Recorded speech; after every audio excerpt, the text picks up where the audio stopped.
بسم اللہ الرحمن الرحیم الحمدللہ وقفا والصلاة والسلام علی من لا نبی بعد اما بعد۔ میں حکیم محمد انیف خان، آپ دیکھ رہے ہیں ہمارا یوٹیوب چینل حکیم محمد انیف خان۔ ہمارا موضوع ہے مقالہ عاشر، اور مقالہ عاشر کی فصل 13 جو کہ مطبوع کے بارے میں، یعنی کہ 10واں مقالہ اور 10ویں مقالے کی 13ویں فصل، اور یہی فصل اس مقالے کی اور اس کتاب کی آخری فصل ہے۔ یہاں پر اس کتاب کا تمت کرتا ہے اور آخری فصل ہے مطبوخ کے بارے میں، یعنی کہ مطبوخ کے مزاج کے بارے میں۔ اسفد باجات یہ ملین ہے، خلیات یہ مجفف ہے، پیٹ کو خشک کرتا ہے، اور زیرباج جو ان دونوں سے مرکب ہے وہ متعدل ہے۔ اسفد باجات یہ اسفد باج کی جمع ہے۔ اسفد باج یہ فارسی کا لفظ عربی میں مستعمل ہے، اس کو مورب کہتے ہیں۔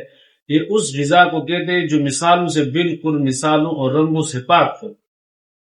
اور خلیات، خل عربی میں سرکے کو کہتے ہیں، یعنی وہ غذا جو سرکی سے بنائی گئی ہو، جس میں سرکہ شامل ہو۔ اور زیرباج اس غذا کو کہتے ہیں جو سرکہ اور خشک میووں سے بنایا جاتا ہے، زعفران سے خوشبودار کیا جاتا ہے، اور کسی شیرین چیز سے اسے شیرین، کی میٹھی چیز سے اسے میٹھا کیا جاتا ہے۔ لبنات یہ لبن کی جمع، یعنی کہ ہر وہ لبن دودھ کو کہتے ہیں عربی میں، کہ ہر وہ چیز جو دودھ سے بنائی جاتی ہے وہ سرد ہوتی ہے۔ مطبوخات یعنی کہ کسی چیز کا پانی نچوڑ کر جب اس سے پکایا جاتا ہے، اسی چیز کا اثر اسی مطبوخ میں ہوتا ہے۔ بالفرض اگر سیب کا پانی نچوڑ کر سیب کو پانی کو پکایا جاتا ہے تو اسی پانی میں سیب کا اثر ہوگا۔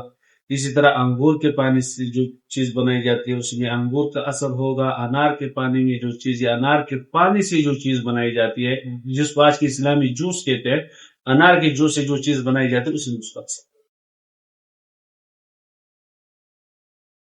حلوہ اگر شہد میں بنایا جائے تو وہ ہاضم ہے، اور ہاضم ہونے کے ساتھ ساتھ وہ ہاضم ہے اور غذا کے ہضم کرنے پر معین ہے۔ معین مطلب تعاون ہے۔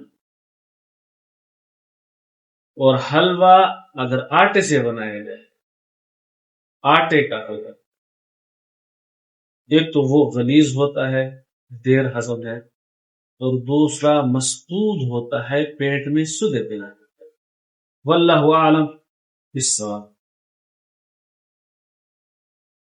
آج کی فصل، آخری فصل اس مقالے کی یہی پر اختتام پذیر ہوئی۔ اسی کے ساتھ ساتھ طب یونانی کا جو پہلا مختصر مگر اہم کتاب قانون چاہے وہ بھی یہاں آ کر اختتام پذیر ہوئی۔